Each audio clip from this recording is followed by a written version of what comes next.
சமூக சொந்தங்களுக்கு வணக்கம். மீண்டும் மற்றொரு காணொளியில் உங்களை சந்திக்கின்றேன்.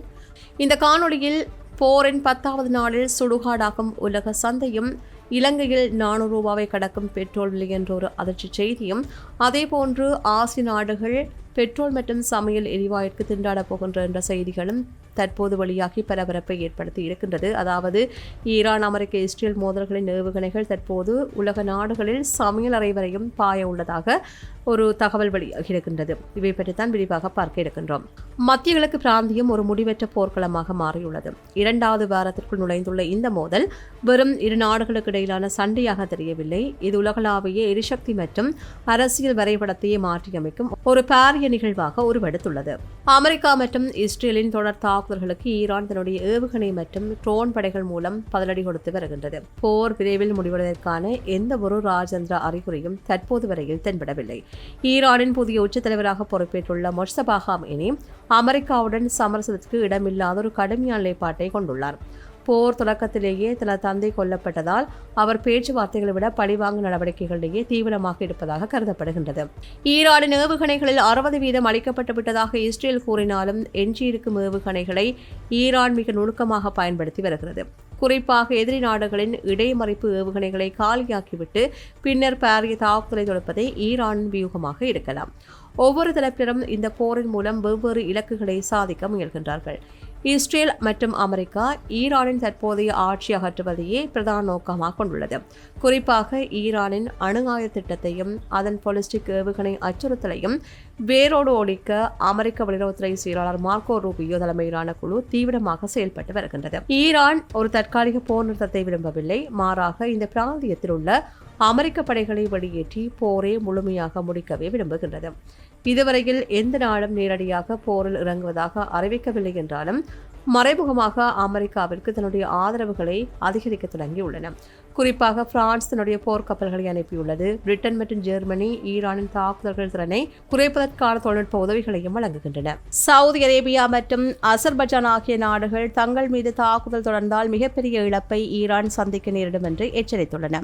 உக்ரைன் ட்ரோன்களை எதிர்கொள்வதில் உள்ள தனது அனுபவத்தை இஸ்ரேலுடன் பகிர்ந்து கொள்ள நிபுணர்களையும் அனுப்பியுள்ளது. இந்த 10 நாட்களில் உலகம் கண்டிராத பல ராணுவ மாற்றங்களும் பொருளாதார அதிர்வுகளும் ஏற்பட்டுள்ளன. இது வெறும் இரு நாடுகளுக்கு இடையிலான போர் அல்ல, மாறாக உலகளாவிய விநியோக சங்கிலி மற்றும் எரிசக்தி அதிகாரத்தை கைப்பற்றுவதற்கான ஒரு மாபெரும் மோதலாகவே உருவெடுத்துள்ளது. இந்த மோதலின் தொடக்கத்தில் இஸ்ரேல் மட்டும் இலக்காக இருக்கும் என்று கருதப்பட்டது. ஆனால் கடந்த 4 நாட்களில் ஈரான் தன்னுடைய தாக்குதல் திசையை வியக்கத்தக்க வகையில் மாற்றியுள்ளது. இஸ்ரேலை விடவும் அதன் அண்டை நாடுகளான சவுதி அரேபியா, குவைத் மற்றும் ஐக்கிய அரபு அமீரகம் ஆகிய நாடுகள் மீது ஈரான் ஏவுகணைகளை மழையாக பொழிந்து வருகின்றது. கடந்த 4 நாட்களில் மட்டும் வளைகுடா நாடுகள் மீது 551 ஏவுகணைகள் மற்றும் 1493 ட்ரோன்கள் ஏவப்பட்டிருக்கின்றன. ஒப்பிடுகையில் இஸ்ரேல் மீது 128 ஏவுகணைகள் மட்டுமே ஏவப்பட்டுள்ளன. இஸ்ரேலின் RO3 போன்ற நவீன பாதுகாப்பு அமைப்புகளை தாண்டி செல்வதில் உள்ள சவால்களை கருத்தில் கொண்டு ஈரான் தன்னுடைய குறுகிய தூர ஏவுகணைகளை அண்டை நாடுகள் மீது செலுத்துகின்றது. இதன் மூலம் அமெரிக்காவின் பிராந்திய நட்பு நாடுகளை அச்சுறுத்தி இஸ்ரேலுக்கு வழங்கப்படுகின்ற ஆதரவை முடக்குவது ஈரானின் திட்டமாகும். ஈரான் தன்னுடைய மிகவும் பாதுகாக்கப்பட்ட பெட்டா வகை ஹைபர்சோனிக் ஏவுகணைகளை முதன்முறையாக இஸ்ரேலின் நெவாட்டி விமானப்படை தளத்தை நோக்கி ஏவியுள்ளது. ஒளியை விட 15 மடங்கு வேகத்தில் செல்லக்கூடிய இந்த ஏவுகணைகள் சர்வதேச வான்வெளியில் பாதுகாப்பையே கேள்விக்குறியாக்கியுள்ளது. மறுபுறம் அமெரிக்கா தன்னுடைய ஏஜிஎஸ் கப்பல்கள் மூலம் லேசர் ஆயுதங்களை பயன்படுத்தி ட்ரோன் கூட்டங்களை அளிக்க முயல்கின்றது. இந்த தீவிரமான வான்வெளி போர் காரணமாக மத்திய கிழக்கு வான்பரப்பில் சிவில் விமான போக்குவரத்திற்கு முற்றிலும் தடை செய்யப்பட்டுள்ளது. இது ஆசியாவிற்கும் ஐரோப்பாவிற்கும் இடையிலான வான்வெளி இணைப்பை துண்டித்துள்ளது. அயத்துல்லா அலி கமேனியின் மறைவுக்கு பிறகு ஈரானின் ராணுவ நடவடிக்கைகளை திரைமறைவிலிருந்து வழிநடத்துவது அவரது மகன் மொஜ்தபா ஹமேனி என்று உளவுத்துறை அறிக்கைகள் உறுதிப்படுத்துகின்றன. அமெரிக்காவுடன் எந்தவிதமான சமரசத்துக்கும் இடமில்லை என்பதில் அவர் உறுதியாக இருக்கின்றார். ஈரானின் அணு ஆயுத திட்டத்தை இறுதி செய்ய உத்தரவிட்டுள்ளது உலக நாடுகளையும் அச்சத்தில் ஆழ்த்தியுள்ளது. ஈரானின் நிலத்தடி அணு ஆயுத கூட்டங்கள் மீது அமெரிக்கா பங்கர் பஸ்டர் குண்டுகளை வீசி வருவது ஈரானை ஒரு தற்கொலை தாக்குதலுக்கு தூண்டக்கூடும் என்று பாதுகாப்பு நிபுணர்கள் எச்சரிக்கை விடுத்துள்ளார்கள். குறிப்பாக உலகின் சமையலறை வரை இந்த போர் எதிரொலிக்க தொடங்கிவிட்டது. உலக கச்சா எண்ணெய் விநியோகத்தில் 1/5 பங்கு செல்கின்ற கார்மோஸ் ஜலசந்தி எப்போது வேண்டுமானாலும் மூடப்படலாம் என்று ரஷ்யாவின் அதிபர் விளாடிமிர் புடின் விடுத்துள்ள மரண எச்சரிக்கை சர்வதேச சந்தையை அதிர வைத்துள்ளது. கச்சா எண்ணெய் விலை பீப்பாய் ஒன்றுக்கு $115 தாண்டியுள்ளது. இது விரைவில் $150 எட்டும் என்று எதிர்பார்க்கப்படுகின்றது. ஐரோப்பாவிற்கான எரிவாயு விநியோகத்தை ஒரு கருவியாக பயன்படுத்தும் ரஷ்யா தன்னை நோக்கி திரும்புமாறு ஐரோப்பிய நாடுகளுக்கு அழைப்பு விடுத்துள்ளது. இது மேற்கத்திய நாடுகளின் ஒற்றுமையில் விரிசலை ஏற்படுத்தியுள்ளது. போர்க்களத்தில் ஏவுகணைகள் பாய்வதைப் போல டிஜிட்டல் தளத்திலும் கடும் போர் மூண்டுள்ளது. இஸ்ரேலிய ஹேக்கர்கள் ஈரானின் மின்சார கட்டமைப்பை முடக்கி தெஹ்ரானை இருளில் மூழ்கடிக்க ஈரானிய ஹேக்கர்கள் அமெரிக்காவின் நீர் சுத்திகரிப்பு நிலையங்களின் தரவுகளை திருடி டிஜிட்டல் ஸ்லீப்பர்ஸில் தாக்குதல்களை தொடங்கியுள்ளார்கள். வங்கிகள் மற்றும் நிதி நிறுவனங்கள் மீதான சைபர் தாக்குதல்கள் உலக பொருளாதாரத்தை நிலைகுலைய செய்யலாம். இதேவேளை ஒரு சிறிய திறந்த பொருளாதாரத்தை கொண்டுள்ள இலங்கை போன்ற நாடுகளுக்கு இது ஒரு சிவப்பு எச்சரிக்கையாகவே பார்க்கப்படுகின்றது. மத்திய கிழக்கில் சிக்கியுள்ள 15 லட்சம் இளைஞர்களின் பாதுகாப்பு பெரும் கேள்விக்குறியாகியுள்ளது. அவர்களை மீட்க வான்வழி பாலம் அமைப்பது அரசுக்கு மிகப்பெரிய சவாலாகும். பெட்ரோல் விலை $400 தாண்டும் அபாயம் உள்ளதால் அத்தியாவசிய பொருட்களின் விலைகள் 40% வரை உயரக்கூடும். உலகின் சொர்க்கமாக கருதப்பட்ட துபாய் மற்றும் அபுதாபி நகரங்கள் இன்று ஏவுகணை எச்சரிக்கைகளால் அடங்குகின்றன. சவுதி அரேபியாவின் விஷன் 2030 திட்டத்தின் கீழ் மேற்கொள்ளப்பட்ட கோடிக்கணக்கான முதலீடுகள் இந்த போர் சூழலால் சிதைக்கப்படும் அபாயம் அடைந்துள்ளது.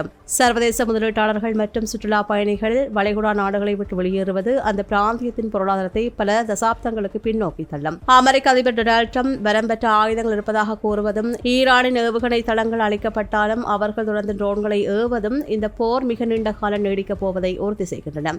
வளைகுடா நாடுகளில் வசிக்கும் லட்சக்கணக்கான புலம்பெயர் தொழிலாளர்களின் பாதுகாப்பு இப்போது கேள்விக்குறியாகியுள்ளது. சர்வதேச சந்தையில் எரிபொருள் தட்டுப்பாடு மற்றும் விலையேற்றம் சாமானிய மக்களின் பாக்கெட்டுகளையும் பதம் பார்க்க போவது மட்டும் உறுதி. 2026 இந்த போர் வெறும் பிராந்திய மோதல் அல்ல. வல்லரசுகளான ரஷ்யா மற்றும் சீனாவின் நேரடி தலையீடு ஏற்பட்டால் அது நவீன மனித வரலாற்றில் மிகப்பெரிய அழிவாகும். 3ஆம் உலகப் போராகவும் மாறுகின்ற அனைத்து அறிகுறிகளையும் கொண்டுள்ளது. வளைகுடா நாடுகளில் வசிக்கும் லட்சக்கணக்கான தொழிலாளர்களின் பாதுகாப்பு மற்றும் சர்வதேச சந்தையின் உறுதித்தன்மை இப்போது நூலிழையில் தொங்கிக் கொண்டிருக்கின்றது. உலக பொருளாதாரத்தின் இதயமாக கருதப்படும் மத்திய கிழக்கின் எரிசக்தி விநியோகம் பெரும் அச்சுறுத்தலுக்கு உள்ளாகியுள்ளது. சவுதி, ஈராக், குவைத் மற்றும் அமீரகம் ஆகிய நாடுகள் தங்கள் உற்பத்திகளை குறைத்துள்ளன. பஹ்ரைன் போன்ற நாடுகள் கட்டாய மஜூர் நிலையை அறிவித்துள்ளன. ஈரான் வரும் ராணுவ தளங்களை மட்டும் குறிவைக்காமல் குடிநீரை நம்பியுள்ள வளைகுடா நாடுகளின் உப்பு நீக்கும் ஆலைகள் மீது தாக்குதல் நடத்தியிருப்பது பெரிய மனிதாயமான நெருக்கடியையும் ஏற்படுத்தியுள்ளது. அதேபோல் இஸ்ரேல் ஈரானின் எண்ணெய் கிடங்குகள் மற்றும் சிவில் உட்கட்டமைப்புகளை தாக்கி வருவதால் சாமானிய மக்களின் வாழ்வாதாரம் கேள்விக்குறியாகியுள்ளமை குறிப்பிடத்தக்கது. அமெரிக்க அதிபர் ட்ரம்ப் ஈரானின் தற்போதைய தலைமையுடன் பேச்சுவார்த்தை நடத்த தயாராக இல்லை என்று ஒரு வலுவான ஆட்சி மாற்றம் வேண்டும் என்றும் கோரி வருகின்றார். சர்வதேச சந்தையில் பெருகி வருகின்ற பொருளாதார அழுத்தம் மற்றும் எண்ணெய் விலை உயர்வு ஆகியவற்றால் ஏற்படும் மக்கள் கொந்தளிப்பு மட்டும் இந்த போரை முடிவுக்கு கொண்டு வருவதற்கான இறுதியான காரணியாக அமையும் என்று நிபுணர்கள் கூறுகின்றார்கள். இது போன்ற செய்திகளை தெரிந்து கொள்ள சமூகம் நியூஸ் சேனலை சப்ஸ்கிரைப் செய்து அருகில் உள்ள பெல் பட்டனை கிளிக் செய்யுங்கள். மேலும் இது போன்ற செய்திகளை உடனுக்குடன் தெரிந்து கொள்ள சமூகமீடியா.com என்ற இணையதளத்தின் வாயிலாகவும் எங்களுடன் இணைந்திருங்கள்.